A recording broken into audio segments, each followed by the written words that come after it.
नमस्कार। प्राइम समाचारमा स्वागत छ। म संगीता कटुवाल र म सरोज कोइराला। सुरु गरौं अहिलेसम्मका प्रमुख समाचारबाट। प्रतिनिधि सभा विघटन सम्बन्धी रिटको अर्को सुनवाई जेठ 23 गते। न्यायाधीश कार्की र भट्टराई इजलासबाट बाहिरिए। वरिष्ठताको आधारमा इजलास गठन गर्ने सहमति। जनता समाजवादी पार्टीमा निष्कासनको होडबाजी। उपेन्द्र यादवद्वारा अध्यक्ष महन्त र राजेन्द्र सहित 4 नेतालाई निष्कासन। महन्तद्वारा उपेन्द्र यादवलाई पनि निष्कासन। सरकार र थरुहट थारुवान संघर्ष समिति बीच 6 बुँदे सहमति। रेशम चौधरी लगायतको मुद्दा फिर्ता र रिहाइका लागि पहल गर्ने सरकारको प्रतिबद्धता। सरकारमा जान महन्त समूह तयार। जसपा र राप्रपालाई समेटेर मन्त्रीमण्डल विस्तार गर्ने तयारीमा प्रधानमन्त्री ओली। चुनावी सरकार विस्तार गर्न नहुने विश्लेषकको जिकिर। पार्टी एकता बचाउन प्रयास गर्ने एमालेको निर्णय। पछिल्लो 24 घण्टामा 6889 जना कोरोना मुक्त। 6085 जनामा संक्रमण। कोरोनाकै कारण साझा विवेकशील पार्टीका नेता उज्जवल थापाको निधन। सिरियामा जारी गृह युद्धका कारण 1 दशकमा 5 लाख नागरिक मारिएको तथ्याङ्क सार्वजनिक। सन् 2012 को अन्त्यदेखि 15 को नोभेम्बरसम्म धेरैको ज्यान गयो। र अन्तर्राष्ट्रिय क्रिकेट काउन्सिल आइसिसीद्वारा महिलाको नयाँ वरियता सार्वजनिक। नेपाली खेलाडी सीता राणा मगर 90औं स्थानमा यथावत।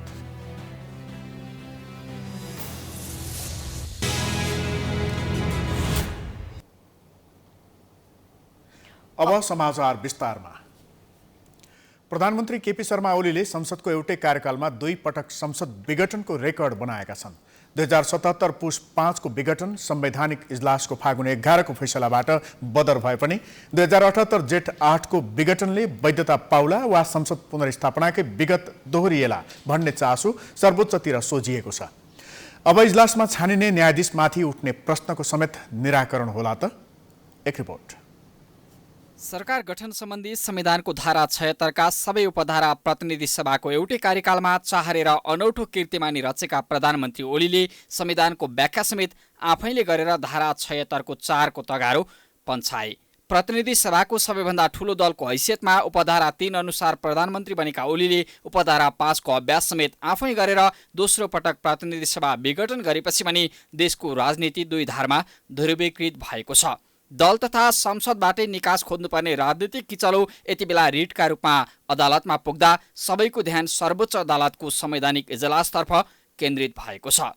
संसद विघटनसँग सम्बन्धित रिटहरूको सुनवाईका लागि गठन भएको इजलासमा राखिएका न्यायाधीशमाथि समेत प्रश्न उठेपछि प्रधान न्यायाधीश चोलेन्द्र शमशेर जबरा, न्यायाधीश दीपक कुमार कार्की, डाक्टर आनन्द मोहन भट्टराई, तेजबहादुर केसी र बम कुमार श्रेष्ठ रहेको इजलास पुनर्गठन भएर जेठ 23 गतेबाट पुनः सुनवाई हुने भएको छ। संसद पुनर्स्थापना सहित कांग्रेस सभापति शेरबहादुर देउवालाई प्रधानमन्त्री नियुक्त गर्न माग गर्दै रिट दायर गरेका अधिवक्ताहरूले नेकपा एकता बदर गर्ने न्यायाधीश बम कुमार श्रेष्ठ र पुनरावलोकनको निस्सा नदिने तेजबहादुर केसीबाट निष्पक्ष सुनवाई हुन नसक्ने दावी गर्दै इजलास छाड्न यसअघिका सुनवाईबाट दबाब दिए पनि न्यायाधीश द्वयले विगतको फैसला र अहिलेको संसद विघटनसँग साइनल नहुने भन्दै इजलास छाड्न इन्कार गरेपछि वरिष्ठतम न्यायाधीश दीपक कुमार कार्की र डाक्टर आनन्द मोहन भट्टराईले फरक मत राख्दै इजलास छाडे। कार्की र भट्टराईले न्यायाधीश अविश्वासिला भए न्याय विश्वासिलो हुन सक्दैन, संसद विघटनको मुद्दा नेकपा विवादकै उप-उत्पादन हो भन्दै संवैधानिक इजलास छाडेपछि प्रधान न्यायाधीश जबरा इजलास पुनर्गठन गर्न बाध्य भएका छन्। आज जुन आदेश भएछ र बारसँग पनि जुन किसिमको चाहिँ एउटा छलफल भयो त्यसले एउटा निकास दिएको छ। अब 23 गते स्मुथली यसको चाहिँ पेशी चढ्छ। पेशी चढेपछि अब मुद्दा रिट चाहिँ निवेदनको छलफलको विषयवस्तु अगाडि बढ्छ। उहाँहरूको निष्पक्षतामा प्रश्न उठाए पनि हुने, उहाँहरूको इमान्दारितामा प्रश्न उठाए पनि हुने। हामीले उठाएको कुरो के हो भने जुन फागुन 23 गते 77 साल फागुन 23 गते जुन फैसला भयो त्यो फैसलाकै कारणले आजको स्थिति सिर्जना भएको छ। त्यसैले त्यो फैसलामा संलग्न भएका मान्य न्यायाधीशहरू यो मुद्दामा चाहिँ समावेश नहुँदा त्यसले एउटा चाहिँ जुन भोलि भनौँ न न्यायालयले गर्ने फैसला जस्तोसुकै फैसला गरे पनि हामीले मान्छौँ। अब प्रधान न्यायाधीश राणाबाट सर्वोच्च बार एसोसिएसनका पदाधिकारीहरूसँग गरेको प्रतिबद्धता अनुसार नै वरिष्ठताका आधारमा संवैधानिक इजलास गठन हुने आशा गरिएको छ। वरिष्ठताका आधारमा इजलास गठन भएमा प्रधान न्यायाधीश राणा र न्यायाधीशहरू दीपक कुमार कार्की, मीरा खड्का, हरिकृष्ण कार्की र विश्वम्भर प्रसाद श्रेष्ठ रोल क्रममा पर्नेछन्। आफूमाथि प्रश्न उठेपछि अघिल्लो पटक भएको प्रतिनिधि सभा विघटनको रिटमाथिको सुनवाईमा सहभागी नभएका कार्की सहभागी नभएमा 6औं रोल क्रममा रहेका न्यायाधीश ईश्वर प्रसाद खतिवडाले अवसर पाउनेछन्। पिक एन्ड चुज नीति अनुसार यसअघिका संवैधानिक इजलास गठन गरेका राणाले वरिष्ठताका आधारमा इजलास गठन गर्न संवैधानिक इजलास सञ्चालन सम्बन्धी नियमावली संशोधन भने गर्नुपर्नेछ। नियमावली संशोधनपछि आफू खुसी छान्ने प्रचलनको अन्त्य र संवैधानिक इजलास गठनको विवाद सधैँका लागि टुङ्गिने अपेक्षा गरिएको छ। न्यायाधीशहरूमाथिको विवाद तत्काललाई समाधान हुने देखिए पनि जेठ 23 गतेको इजलासमा पक्ष र विपक्षमा कस्तो सुनवाई होला र फैसला कहिले अनि कस्तो आउला भन्ने चासो बाँकी नै छ। जनता समाजवादी पार्टी जसपा विभाजनको संघारमा पुगेको छ। आज एकै दिन उपेन्द्र बाबुराम र महन्त राजेन्द्र पक्षले एकअर्कालाई कारवाही गरेर पार्टीबाटै निष्कासन गरेपछि जसपा फुटको संघारमा पुगेको हो। अध्यक्ष उपेन्द्र यादवले पार्टीका अर्का अध्यक्ष महन्त ठाकुर, वरिष्ठ नेता राजेन्द्र महतो, कार्यकारिणी सदस्य लक्ष्मणलाल कर्ण र सर्वेन्द्रनाथ शुक्लालाई पार्टीको साधारण समेत सदस्यबाट हटाएको भन्दै त्यस सम्बन्धी जानकारी निर्वाचन आयोगलाई गराउनु भएको थियो। अध्यक्ष यादवले आज निर्वाचन आयोग गएर पत्र दर्ता गराउनु भएको हो। जसपा केन्द्रीय कार्यकारिणी समितिको बैठक पार्टीका अध्यक्ष उपेन्द्र यादवको अध्यक्षतामा जेठ 17 गते सम्पन्न भएको र सो बैठकले पार्टी अनुशासन सम्बन्धी कारवाही बारे निर्णय गरेको नेता प्रमोद शाहले जानकारी दिनुभयो। सहयोग गर्ने पार्टी र त्यस्तो सहयोग गर्ने व्यक्तिहरूलाई नै आज एउटा राष्ट्रिय अध्यक्षलाई नै पार्टीबाट निष्कासन गर्ने कुरो गर्नु यो दुःखद कुरो हो, यो दुर्भाग्य कुरो हो र जसरी जसरी उहाँहरू अगाडि बढिराख्नु भएको छ त्यसरी नै हाम्रा श्रद्धेय अध्यक्ष मोहन ठाकुर र राजेन्द्र महतोज्यूको आजै को बैठकबाट उहाँले जब पार्टीबाट 4 जना नेतालाई निष्कासन गरिसकेको अवस्था जब न्युजमा आयो त्यस पछाडि फेरि बैठक बसेर पुनः उहाँ उपेन्द्र यादवलाई पनि हामीले स्पष्टीकरण सोधेकै थियौँ अनि त्यो आधारमा उहाँलाई पनि निष्कासन गरिएको हो। पार्टीको केन्द्रीय कार्यकारिणी समितिमा रहेका ठाकुर, महतो, शुक्ला र कर्णले पार्टी विधान, नीति र निर्णयहरूको विपरीत कार्य गरिरहेको सन्दर्भमा जेठ 9 गते बसेको बैठकले स्पष्टीकरण सोधेको र त्यसको जवाफ नदिएकाले राजनीतिक दल सम्बन्धी ऐन 2073, पार्टीको अन्तरिम विधान 2077 अनुसार पार्टीको सदस्य समेत नरहने गरी पार्टीबाट निष्कासन गरिएको आयोगलाई जानकारी गराइएको पत्रमा उल्लेख छ। पार्टी दर्ताको किताबबाट उनीहरूको नाम हटाउन पनि आयोगलाई आग्रह गरिएको छ। उपेन्द्र बाबुराम पक्षले उक्त कदम लगत्तै महन्त राजेन्द्र पक्षले पनि कारवाही गरेको छ। अध्यक्ष महन्त ठाकुर पक्षको बैठकले अर्का अध्यक्ष उपेन्द्र यादवलाई पार्टीबाट निष्कासन गर्ने निर्णय गरेको हो। अध्यक्ष यादवलाई मात्रै पार्टीबाट निष्कासन गरिएको र त्यसको जानकारी निर्वाचन आयोगलाई समेत दिएको छ। यसरी दुवै पक्षले एक अर्कालाई कारवाही गरेपछि अब जसपा औपचारिक विभाजन हुन मात्रै बाँकी रहेको देखिन्छ। 2077 साल वैशाख 10 गते राति राष्ट्रिय जनता पार्टी, राजपा र समाजवादी पार्टी बीच एकीकरण गर्ने सहमति भएको थियो। नयाँ पार्टीको नाम जनता समाजवादी पार्टी नेपाल राखिएको थियो। पार्टीको झण्डा समाजवादीको र चुनाव चिन्ह राजपाको राख्ने पनि सहमति भएको थियो। त्यसबेला प्रधानमन्त्री केपी शर्मा ओलीले दल विभाजन खुकुलो हुने गरी अध्यादेश ल्याएपछि दुई दल बीच रातारात एकता भएको थियो। तर अहिले ओली सरकारमा सहभागी हुने विषयमा विवाद हुँदा एकले अर्कालाई कारवाही गरेका हुन्। महन्त राजेन्द्र पक्ष ओली सरकारमा सहभागी हुँदैछन् भन्ने संसद विघटनपछि ओली विरुद्ध लागेको उपेन्द्र बाबुराम पक्ष ओली सरकार हटाउनु पर्ने मान्यतामा रहेको छ।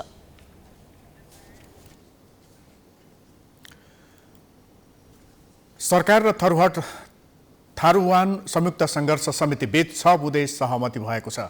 सहमति अनुसार रेशम चौधरी लगायत माथि लगाइएको मुद्दा फिर्ता लिइएको छ भने कानुन सम्मत रूपमा रिहाईको लागि पहल गर्ने सहमति समेत दुवै पक्षबीच भएको छ।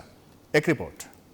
सरकार र थारू कल्याणकारी सभा थोरहोट थारूवान संयुक्त सङ्घर्ष समितिबीच 6 बुँदे सहमति भएको छ। सहमतिको पहिलो बुँदामा थोरहोट थारूवान आन्दोलनका क्रममा टिकापुरमा भएको घटनामा आरोपित धनीराम चौधरी, रेशमलाल चौधरी र लक्ष्मण चौधरी लगायतमाथि लगाइएका सम्पूर्ण मुद्दा फिर्ता र रिहाइका लागि संविधान र कानून अनुसार पहल गरिने उल्लेख गरिएको छ। थोरहोट थारूवान आन्दोलनका क्रममा शहीद भई राहत प्राप्त गर्न छुटेका परिवारलाई राहत उपलब्ध गराउने, शहीद परिवारको उचित व्यवस्थापन गर्ने, घाइतेहरूको उपचार गर्ने र आन्दोलनका क्रममा विभिन्न स्थानमा भएको धनजनको क्षतिको छानबिन र मूल्याङ्कन गरी क्षतिपूर्ति उपलब्ध गराउने प्रक्रिया अघि बढाउने सहमति पनि भएको छ। महिला र असहायमाथि दुर्व्यवहार गर्नेलाई पनि कानुनी दायरामा ल्याउने पनि सहमति जनाइएको छ। संविधानमा उल्लेखित व्यवस्था र अदालतको फैसला अनुसार राज्यका हरेक तह र तबकामा थारूहरूको आरक्षणको व्यवस्था तथा सबै खाले थारू समुदायको बारेमा संविधान अनुरूपको व्याख्या र व्यवस्था कायम गरिने सहमति पनि भएको छ। थारू बाहुल्य क्षेत्रमा थारू शिक्षाको व्यवस्था गर्ने कमैया कमलरी सङ्घर्ष समितिले विगतमा सरकारले गरेको सहमति कार्यान्वयन गर्ने लगायतका विषयमा पनि सहमति भएको छ।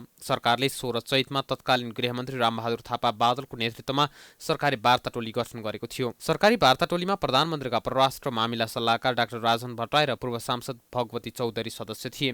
थोरहटका तर्फबाट रुक्मणी चौधरीको संयोजकत्वमा प्रेमलाल चौधरी, पदमनारायण चौधरी, चन्द्रबहादुर चौधरी र प्रभात चौधरी सदस्य रहेको वार्ता टोली गठन भएको थियो। सहमति पत्रमा सरकारी वार्ता टोलीका तर्फबाट संयोजक कानून मन्त्री लीलानाथ श्रेष्ठ, सदस्य भट्टराई र चौधरीले हस्ताक्षर गरेका छन् भने थोरहट थारूवानका तर्फबाट संयोजक रुक्मणी चौधरी, सदस्यहरू प्रेमलाल, पद्मनारायण, प्रभावत र चन्द्रप्रसाद चौधरीले हस्ताक्षर गरेका छन्। समितिले लामो समयदेखि रेशम चौधरीको रिहाई लगायतका माग राखेर आन्दोलन गर्दै आएको थियो। प्रधानमन्त्री केपी शर्मा ओलीले मन्त्रीमण्डल विस्तारको तयारी थाल्नु भएको छ। जसपाको महन्त राजेन्द्र समूह र राप्रपालाई सरकारमा सहभागी गराउन यति बेला मन्त्रीमण्डल विस्तार गर्न लागि हो। तर संसद विघटन भई आम चुनावको घोषणा भइसकेको अवस्थामा मन्त्रीमण्डल विस्तार गर्नु उपयुक्त नहुने जानकारहरू बताउँछन्। एक रिपोर्ट। सरकारको सिफारिसमा राष्ट्रपति विद्यादेवी भण्डारीद्वारा मुलुकको प्रतिनिधि सभा विघटन भइसकेको छ। आगामी कार्तिक र मङ्सिरमा हुने गरी आम निर्वाचनको मिति पनि घोषणा गरिएको छ। प्रतिनिधि सभा विघटन र आम निर्वाचनको घोषणासँगै कामचलाउ हैसियतमा पुगेको वर्तमान ओली सरकारले भने मन्त्रीमण्डल विस्तारको तयारी थालेको छ। यसका लागि प्रधानमन्त्री ओलीले जसपाको महन्त राजेन्द्र समूह र राप्रपासँग निरन्तर संवाद गरिरहेका छन्। 8 मन्त्रालय र 2 राज्यमन्त्री सहित जसपाको महन्त राजेन्द्र समूहले त्यस्तै केही महत्त्वपूर्ण मन्त्रालय सहित राप्रपाले सरकारमा जाने तयारी गरेको बुझिन्छ। कामचलाउ हैसियतको चुनावी सरकारका प्रधानमन्त्रीले मनलाग्दी ढङ्गले मन्त्री परिषद विस्तार गर्नु लोकतान्त्रिक मान्यता विपरीत भएको राजनीतिक विश्लेषक श्याम श्रेष्ठको भनाइ छ। कामचलाउ सरकारले मन्त्रीमण्डल विस्तार नगर्नुपर्ने हो। न्यूनतम लोकतान्त्रिक नैतिकता, लोकतान्त्रिक संस्कृति पनि यस्तो खालको विस्तार गर्ने होइन।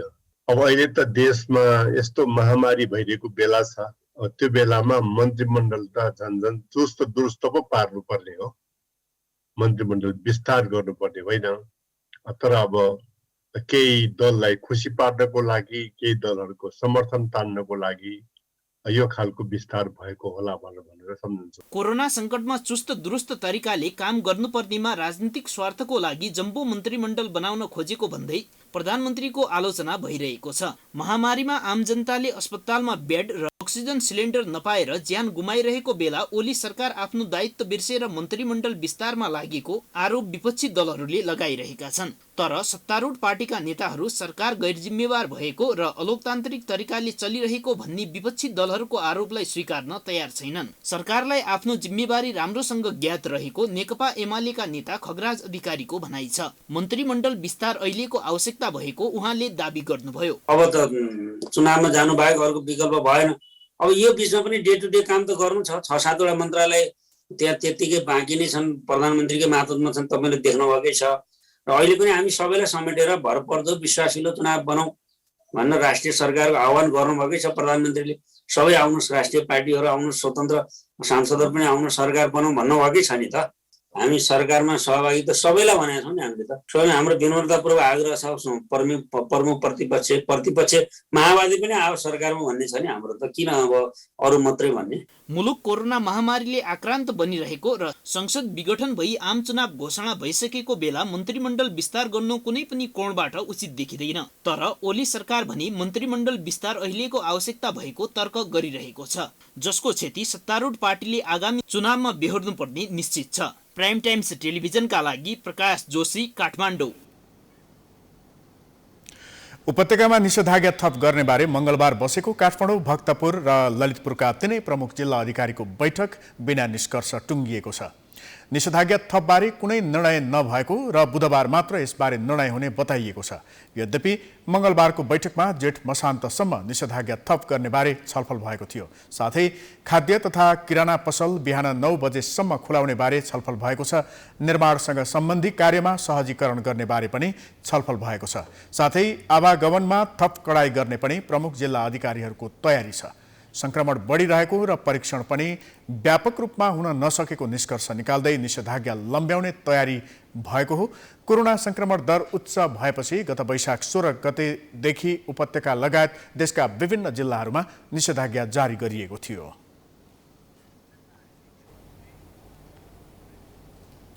समाचारको सिलसिला जारी छ। हामी विश्रामपछि आउँछौँ।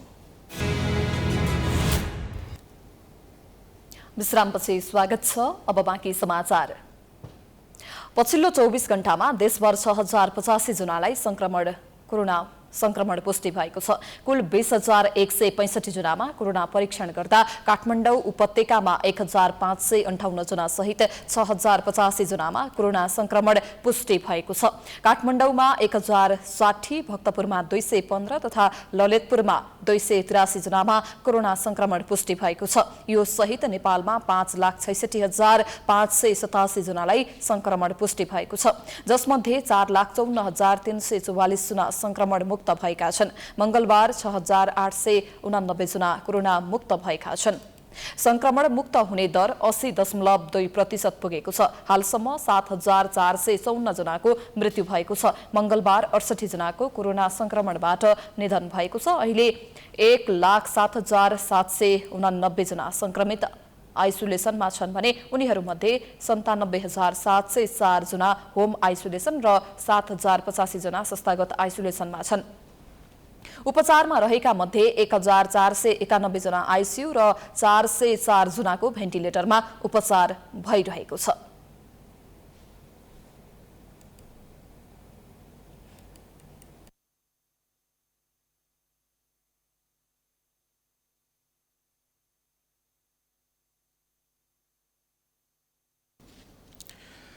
कोरोना संक्रमणका बीच नेपालमा ब्ल्याक फंगस अर्थात् कालो ढुसी भएका बिरामीको संख्या बढ्दै गएको छ। कोरोना संक्रमण भन्दा पनि संक्रामक रहेको कालो ढुसी रोग बढ्दै जाँदा भयावह रूप लिन सक्ने भन्दै चिकित्सकहरूले सचेत गराएका छन्। एक रिपोर्ट। भारतको नयाँ दिल्लीमा कोरोना महामारी पश्चात जुन कोरोनाका बिरामीहरूमा कालो ढुसी अर्थात् ब्ल्याक फंगसको भएका बिरामीहरूको संख्या बढ्दै जाँदा त्यहाँ महामारी नै घोषणा गरिसकेको अवस्था छ र पछिल्ला दिनमा नेपालमा पनि यस्ता बिरामीहरूको संख्या बढ्दै गइरहेको छ। आखिर के हो त कालो ढुसी? भारतको राजधानी नयाँ दिल्लीमा कोरोना संक्रमितहरूमा अत्याधिक मात्रामा म्युकोरमाइकोसिस अर्थात् ब्ल्याक फंगसको समस्या देखिएपछि यसलाई महामारीको रूपमा घोषणा नै भइसकेको छ। पछिल्लो समय नेपालमा पनि कोरोना संक्रमितहरूमा म्युकोरमाइकोसिसको समस्या बढ्दै गएको छ। पछिल्लो केही दिनदेखि नेपालमा पनि 12 जनामा यस्ता समस्या देखा परिसकेका छन्। बिरामीहरूमा अनुहारमा अत्याधिक दुखाइ, आँखामा समस्या तथा अनुहार सुन्निने लगायतका समस्या बिरामीहरूमा देखा पर्दछन्। आँखा दुख्ने हुँदाले आँखाको जुन जुन छ भित्रको घेरा घेरी सब बाहिर आउला जस्तो हुन्छ क्या, त्यो बाहिर आउला जस्तो हुने एकदम दुख्ने त्यस्तो खालको हुन्छ। अत्यन्त पीडादायक उक्त रोगको उपचार पनि निकै झन्झटिलो र महँगो भएको बिरामीका आफन्त बताउँछन्। दैनिक लाखौं खर्चेर पनि सहजै उपचार पाउने अवस्था नभएको भन्दै यस रोगले महामारीको रूप नलिँदै सजग हुनुपर्ने उनीहरू बताउँछन्। 4 जना यहाँ आउनुभएको छ रे मामापछि यहाँ चाहिँ फर्स्ट केस भएर चाहिँ हामीले अब वरिपरि भएको मेडिसिनहरू पायो अरू बिरामीहरूले औषधि नपाएर बिचरा भौतारिरहनु भएको छ कि दुईटा पिस ल्याउनको लागि हामी झापाबाट सुर्खेतबाट धनगढीबाट पनि दुई एक पिसमा मगायौँ त्यस्तो दुईटा गरेर पनि औषधि लियो इन्डियाको हामीले बरेलीबाट इन्डियाको लखनऊबाट दिल्लीबाट पनि ल्याउनु कोसिस गर्दाखेरि सम्भव भएन साह्रै दुःख पाइएको त्रिवी शिक्षण अस्पताल, वीर अस्पताल तथा नर्विक अस्पतालमा यस्ता बिरामीको उपचार भइरहेको छ। काठमाडौँ शिक्षण अस्पतालमै मात्रै 4 जनाले यस्ता समस्या लिएर आइसकेका छन्। कोभिड व्यवस्थापनमा रहनुभएका आइओएमका सहप्राध्यापक एवं छातीरोग विशेषज्ञ डाक्टर निरज बमका अनुसार नेपालगञ्जका 1 जना, काठमाडौँको 3 जनाको अस्पतालमा उपचार भइरहेको छ। संक्रमितहरूमा स्टेरोइड र टोसिलिजुमाब इन्जेक्सनको अत्याधिक प्रयोग गर्दा रोग प्रतिरोध क्षमता घटाइने भएकोले ती औषधिहरूको प्रयोग गरिएका संक्रमितहरूमा यस्तो समस्या बढी देखिएको र आगामी दिनमा यसले महामारीको रूप लिन सक्ने भन्दै चिन्ता व्यक्त गरे। ब्ल्याक फंगस चाहिँ एउटा महामारीको रूपमा आउन सक्ने टड्कारो सम्भावना छ र यसलाई एकदम सतर्कतापूर्वक नेपाल सरकारले स्वास्थ्य मन्त्रालयले पनि हेरेको अवस्था छ र हामी कहाँ शिक्षण अस्पतालमा अहिले 2 जना पहिल्यै हुनुहुन्थ्यो, 1 जनाको अपरेसन भइसकेको छ र 1 जना हिजो राति फेरि आउनुभएको छ। उहाँ PCR नेगेटिभ भइसकेपछि पनि अस्पतालमा उपचार गरेर फर्केको बिरामी हो, ललितपुरबाट आउनुभएको छ। तसर्थ अब यो चाहिँ हाई अलर्टको अवस्था हो। म्युकोर माइकोसिस एक प्रकारको दुर्लभ संक्रमण हो जसले बेलैमै निदान र उपचार नभए बिरामीको मृत्यु समेतको जोखिम रहेको छ। अहिलेसम्म 12 जनामा यस्ता समस्या देखा परे तापनि सरकारको प्राथमिकतामा भने पर्न सकेको छैन। अहिले यस्ता समस्या देखा परेका बिरामीहरूलाई विशेष गरी उपचारमा समस्या भइरहेको छ। तर सरकार भने कोभिड महामारीको जस्तै डाटा सङ्कलन गर्नेतर्फ मात्रै ध्यान केन्द्रित भएको छ। खासै त्यति प्रयोगमा आउने औषधि होइन, धेरै आवश्यक पर्थेन। त्यो कारणले हामीसँग बजारमा पनि त्यति उपलब्ध थिएन, यो साँचो कुरा हो। र बजारमा नभए पनि हामीले कालाजारमा प्रयोग गर्ने औषधि हो। कालाजार आफैमा बिरलै हुँदै गएको इलिमिनेसनको फेजमा गएको डिजिज हो, त्यसको औषधि हामीसँग एकदम थोरै हुन्छ। कोरोना संक्रमण पश्चात उक्त बिरामीहरूमा यस्ता समस्या देखा परेका छन्। संक्रमित बाहेक अङ्ग प्रत्यारोपण गरिएका, क्यान्सरको उपचार गराइरहेका बिरामी, मृगौला सम्बन्धी समस्या भएका दीर्घ बिरामीमा पनि म्युकोर माइकोसिसको जोखिम हुने चिकित्सक बताउँछन्। लाखौं रुपियाँ खर्चेर समेत औषधि उपचार नपाउने अहिलेको अवस्थामा सरकारले तत्काल यस रोग निवारणका लागि पहल गर्नु आवश्यक छ। प्राइम टाइम्स टेलिभिजनका लागि क्यामेरामा अर्जुन भण्डारीका साथमा सृजना कार्की, टेकु, काठमाडौँ। विवेकशील साझा दलका नेता उज्जवल थापाको 44 वर्षको उमेरमा निधन भएको छ। मेडिसिटी अस्पतालमा उपचारका क्रममा मंगलबार अपराह्न 4:25 निधन भएको हो। कोभिड-19 संक्रमणसँगै गम्भीर बिरामी परेका थापालाई सुरुमा ग्रान्डी अस्पताल भर्ना गरिएको थियो। स्वास्थ्यमा सुधार नआएपछि 14 जेठमा मेडिसिटी ल्याएर इक्मो प्राविधिबाट उपचार गरिएको थियो। अस्पतालका अनुसार थापाको सोमबार गरिएको PCR टेस्टको नतिजा नेगेटिभ आएको भए पनि शरीरका अङ्गहरूले प्रभावकारी काम गर्न नसकेको र जटिल संक्रमणका कारण स्वास्थ्य स्थितिमा परिवर्तन आउन सकेको थिएन। परिवारले उनको अन्त्येष्टि साधारण पारिवारिक तवरले सम्पन्न गर्ने इच्छा राखेको परिवार तथा शुभेच्छुकको तर्फबाट जारी वक्तव्यमा उल्लेख छ। करिब 1 दशकदेखि राजनीतिमा संलग्न उहाँ युवामाझ निकै लोकप्रिय नेता हुनुहुन्थ्यो।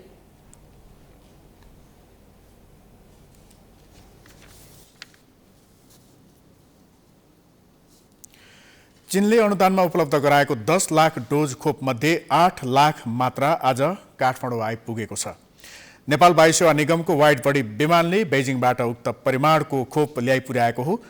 खोप ल्याएको उक्त जहाज त्रिभुवन अन्तर्राष्ट्रिय विमानस्थलमा अवतरण गरेको छ। आजै चीनको कुनमिङबाट हिमालयन एयरलाइन्सको विमानले थप 1 लाख डोज खोप काठमाडौँ ल्याउँदैछ। बुधबार पनि कुनमिङबाट हिमालयन एयरलाइन्सको जहाजले थप 1 लाख डोज खोप ल्याउने भएको छ। यसैसाथ राष्ट्रपति विद्यादेवी भण्डारीसँगको टेलिफोन संवादपछि चिनिया समकक्षी सी जिनपिङले नेपाललाई कोभिड-19 महामारी विरुद्ध 10 लाख डोज खोप उपलब्ध गराउने घोषणा गरेका थिए। चीनले सिनोफार्म कम्पनीले विकास गरेको भेरोसेल खोप उपलब्ध गराएको हो।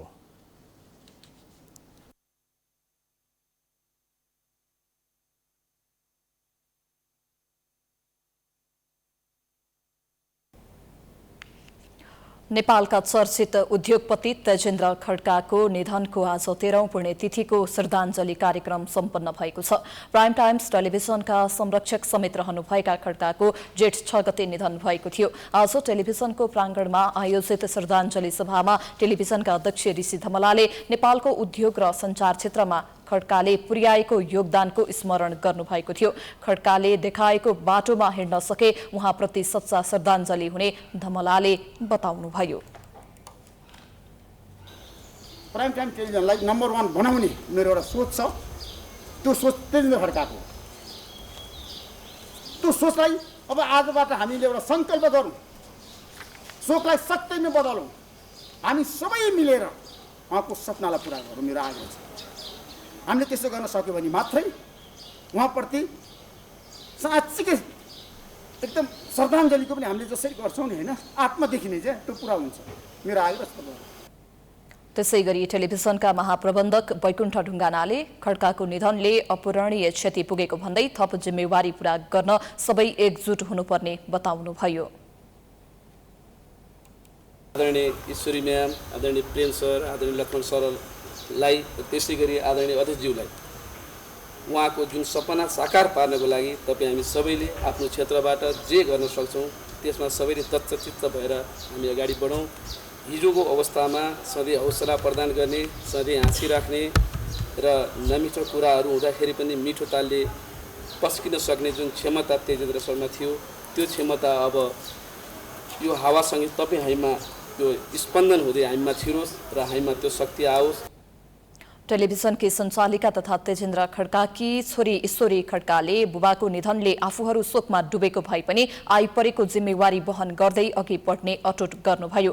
त्यसैगरी छोरा प्रेम खड्काले टेलिभिजनलाई सफल बनाउनका लागि आफूहरू सधैँ तयार रहेको बताउनुभयो। देशको लागि नै गर्नुपर्छ, सबैको लागि गर्नुपर्छ। अब हामी 3 जना दाजुभाइ हामी यही सङ्कल्प लिएर अगाडि बढाएको छौँ। पापाको फुट स्टेपमा चल्ने कोसिस गर्छौँ। हाम्रो 200% दिन्छौँ। यसमा हजुरहरूको साथ अवश्य नै चाहिन्छ। अबको जसरी साथ दिनुभएको थियो के अरे टाइम परिवारले, अब पनि ऋषिजीलाई हामीलाई सबैलाई साथ दिनुहोस्। अगाडि बढाउन हातमा हात मिलाएर एउटा चाहिँ समाजलाई एउटा चाहिँ जुन टेलिभिजनले एउटा प्रभाव पारेर अझ राम्रोसँग प्रभाव पारेर लैजाने र त्यसमा चाहिँ हामीहरू हरदम तपाईँहरूको साथमा छ। हिजो पनि थियो, भोलि पनि रहन्छ र तपाईँहरूको पनि भरपुर साथका हुनेछ र प्राइम टाइम टेलिभिजनमा अझ अगाडि र मजबुत चाहिँ एउटा चाहिँ जुन लिडरसिपमा चाहिँ ऋषिजीले लिएर पनि हिँडिरहनु भएको छ। खड्काको 53 वर्षको उमेरमा गत जेठ 6 गते निधन भएको थियो।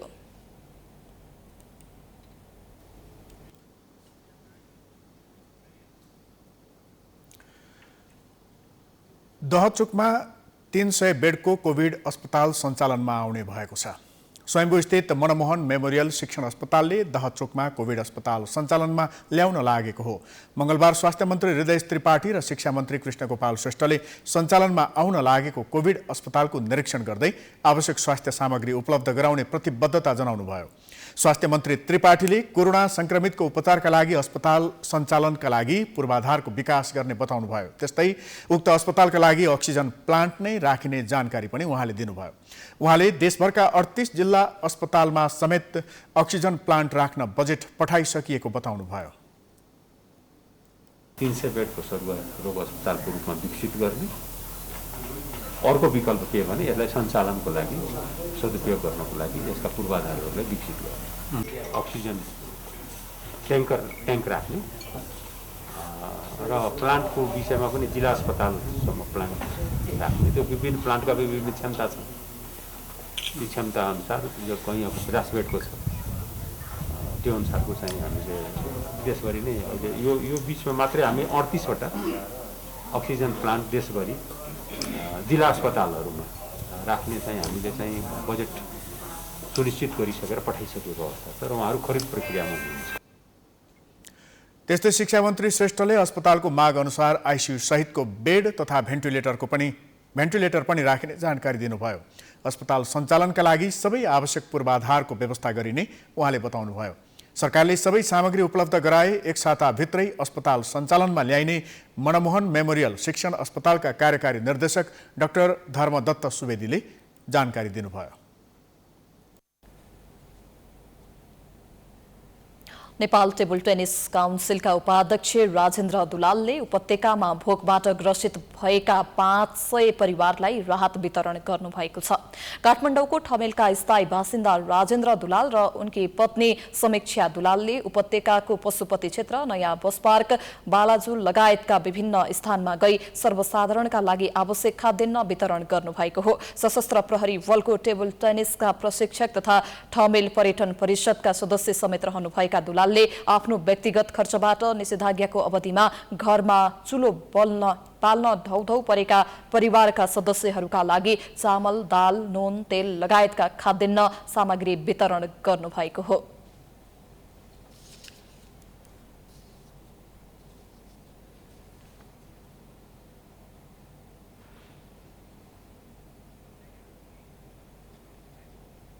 समाचारको सिलसिला जारी छ। हामी विश्रामपछि आउँछौं। विश्रामपछि स्वागत छ। अब आर्थिक समाचार।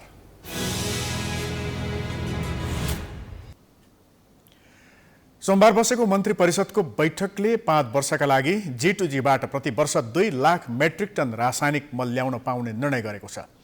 अब भारतसँग G2G मार्फत मल ल्याउने बाटो खुल्ला भएको छ।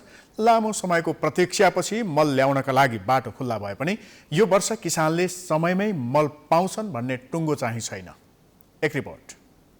नेपालमा रासायनिक मलको अभाव देखिनु सामान्य जस्तै भइसकेको छ। सरकारले पटक पटक मलको अभाव नहुने भने पनि वर्षेनी यो समस्या दोहोरिँदै आएको छ। यो वर्ष पनि उही समस्या दोहोरियो। कोरोना महामारीका कारण समस्यामा परेका किसानलाई मलले अझ धेरै दुःख दियो। मलका लागि भनेर घण्टौं लाइनमा बस्दा समेत मल नपाएपछि किसानहरू सरकारप्रति रुष्ट बनेका छन्। सधैँ भोग्नुपर्ने मलको समस्यालाई सरकारले कहिले पनि सम्बोधन गर्न नसकेको किसानको गुनासो छ। कुनै पनि कृषिजन्य बालीको लागि मल अपरिहार्य वस्तु हो, तर नेपालको नीतिले जे कुरा लेखेको भए तापनि आत्मनिर्भरताका आँखाबाट राज्यले अहिलेसम्म नीतिहरू कार्यक्रमहरू लागू गर्न सकेको छैन। राज्यको कार्यक्रमहरू परनिर्भरतातर्फ नै केन्द्रित भएको देखिन्छ। सरकारले आगामी आर्थिक वर्षका लागि ल्याएको बजेटले रासायनिक मल खरिद अनुदानलाई वृद्धि गरी 12 अर्ब पुर्याएको छ। हरेक वर्ष सरकारले रासायनिक मलका लागि बजेट छुट्याउँदै आए पनि समयमै मल नल्याएका कारण किसानहरू मलको लागि सधैँ भौतारिनु परेको छ। सरकारले रासायनिक मल कारखाना खोल्ने विषय पनि समय समयमा प्रचार मात्रै हुँदै आएको छ। सरकारले आगामी 3 वर्षमा रासायनिक मल कारखाना खोल्ने विषयलाई पुनः दोहोर्याएको छ। रासायनिक मलको लागि हारगुहार गरेर ल्याइएको मल समेत किसानको खेतबारीमा नपुग्दा किसानहरू चिन्तित बनेका छन्। रासायनिक मल G2G मार्फत ल्याइने भन्ने कुरामा पनि पैसाको चलखेल मात्रै हुने कृषि विज्ञ कृष्ण पौडेल बताउँछन्। अलिअलि त अब यस्तो व्यवस्थित गर्ने कुरा हैन, दुईटा सरकार बीचको आपसी समझदारी समन्वय हैन। यो अब सरकार भनेको अब नेताले गर्ने होइन क्यारे, अब यो हाम्रो स्थायी सरकार भन्ने प्रशासनिक वा कर्मचारी तन्त्रले गर्ने हो। त्यो असम्भव कुरा त होइन, तर प्रवृत्तिगत हिसाबले चाहिँ हामी देखिरहेका छौँ त्यो चाहिँ त्यति सजिलै आउँदैन। यो दीर्घ रोग सरकारले चाहिँ जाने हुर्काएको हो भन्ने लाग्छ मलाई। किनभने त्यो रासायनिक मलमा किन बल गर्दैछ भनेर मैले चाहिँ त्यसमा हुने पैसाको चलखेल बाहेक अरू धेरै अर्थमा यसलाई मैले बुझेको छैन। प्राङ्गारिकका नाममा फेरि पनि प्राङ्गारिकका कारखाना खोल्ने कुरा छ। यी भए किसानले आफ्ना गोठ मल खाता कम्पोस्ट सुधार गरिरहेका छन्, तिनलाई सहायता गर न। कृषि तथा पशुपन्छी विकास मन्त्रालयका अनुसार G2G मार्फत ल्याइने मलको जिम्मा कृषि सामग्री कम्पनीलाई दिइनेछ। भारतसँगको बाटो खुल्ला भएसँगै अब चीन, बङ्गलादेश, ओमान लगायतको देशसँग पनि G2G गर्न सजिलो हुने देखिन्छ। G2G मार्फत मल ल्याउँदा ग्लोबल टेन्डर भन्दा सस्तो र गुणस्तरको हुने कृषि तथा पशुपन्छी विकास मन्त्रालयका सचिव डाक्टर योगेन्द्र कुमार कार्की बताउँछन्। हामीले भारत सरकारसँग G2G रासायनिक मलको गर्न सक्यौँ भनेदेखि क्राइसिसमा मल चाहिँ टेन्डरिङ प्रोसेसबाट नआएको बेलामा चाहिँ मल किसानहरूलाई उपलब्ध गराउन सक्ने एउटा साधनको रूपमा यो उपयोग हुन्छ र गुणस्तरको मल र चाहिँ सस्तोमा पनि उपलब्ध गराउन सकिन्छ भन्ने चाहिँ हामीले चाहिँ यसलाई चाहिँ विश्वास लिएका छौँ। यसो हुन सक्यो भनेदेखि चाहिँ समयमै मलको आपूर्ति गरेर चाहिँ नियमित रूपमा चाहिँ आपूर्ति गर्ने व्यवस्था गरेर चाहिँ किसानबाट चाहिँ जति पनि चाहिँ उत्पादन र उत्पादित वृद्धि गर्न सकिन्छ भन्ने हाम्रो अपेक्षा रहेको छ। नेपालमा विभिन्न मुलुकबाट वार्षिक 6 अर्ब रुपियाँको रासायनिक मल आयात हुँदै आएको छ। नेपालमा औपचारिक र अनौपचारिक गरी वार्षिक 13 अर्ब मूल्य बराबरको मलको कारोबार हुने गरेको छ। प्राइम टाइम्स टेलिभिजनका लागि क्यामेरामा अर्जुन भण्डारीको साथमा मनिषा भण्डारी, काठमाडौँ। अब अन्तर्राष्ट्रिय समाचार।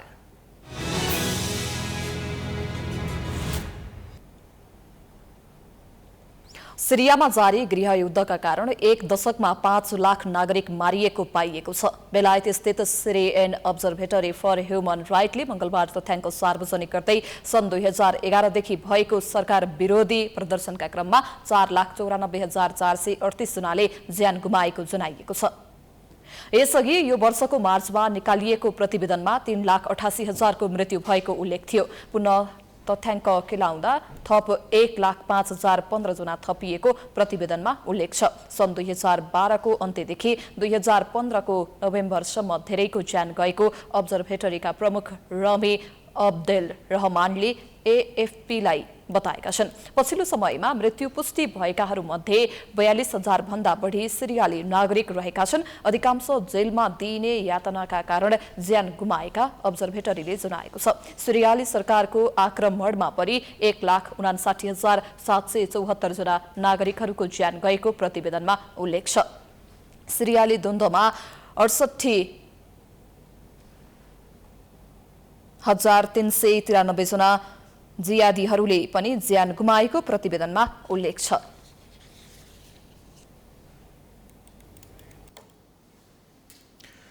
अब खेलकुदका समाचार।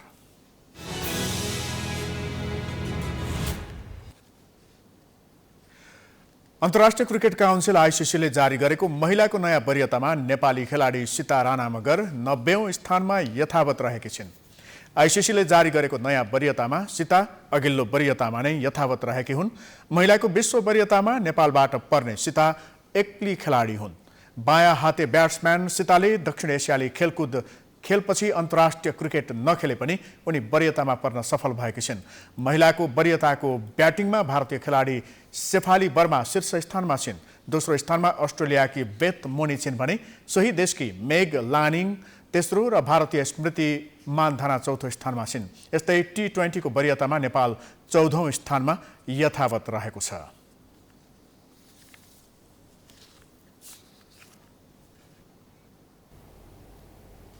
यो सँगै हामी समाचारको अन्त्यमा आइपुगेका छौं। जाँदा जाँदै प्रमुख समाचार पुनः एकपटक। प्रतिनिधि सभा विघटन सम्बन्धी रेटको अर्को सुनवाई जेठ 23 गते। न्यायाधीश कार्की र भट्टराई इजलासबाट बाहिरिए। वरिष्ठताको आधारमा इजलास गठन गर्ने सहमति। जनता समाजवादी पार्टीमा निष्कासनको होडबाजी। उपेन्द्र यादवद्वारा अध्यक्ष महन्त र राजेन्द्र सहित 4 नेतालाई निष्कासन। महन्तद्वारा उपेन्द्र यादवलाई पनि निष्कासन। सरकार र थारूहट थारूवान संघर्ष समितिबीच 6 बुँदे सहमति। रेशम चौधरी लगायतको मुद्दा फिर्ता र रिहाईका लागि पहल गर्ने सरकारको प्रतिबद्धता। सरकारमा जान महन्त समूह तयार। जसपा र राप्रपालाई समेटेर मन्त्रीमण्डल विस्तार गर्ने तयारीमा प्रधानमन्त्री ओली। चुनावी सरकार विस्तार गर्न नहुने विश्लेषकको जिकिर। पार्टी एकता बचाउन प्रयास गर्ने एमालेको निर्णय। पछिल्लो 24 घण्टामा 6,889 जना कोरोना मुक्त। 6,085 जनामा संक्रमण। कोरोनाकै कारण साझा विवेकशील पार्टीका नेता उज्जवल थापाको निधन। सिरियामा जारी गृहयुद्धका कारण 1 दशकमा 5 लाख नागरिक मारिएको तथ्याङ्क सार्वजनिक। सन् 2012 को अन्त्यदेखि 15 को नोभेम्बरसम्म धेरैको ज्यान गयो। र अन्तर्राष्ट्रिय क्रिकेट काउन्सिल आईसीसी द्वारा महिलाको नयाँ वरियता सार्वजनिक। नेपाली खेलाडी सीता राणा मगर 90औं स्थानमा यथावत।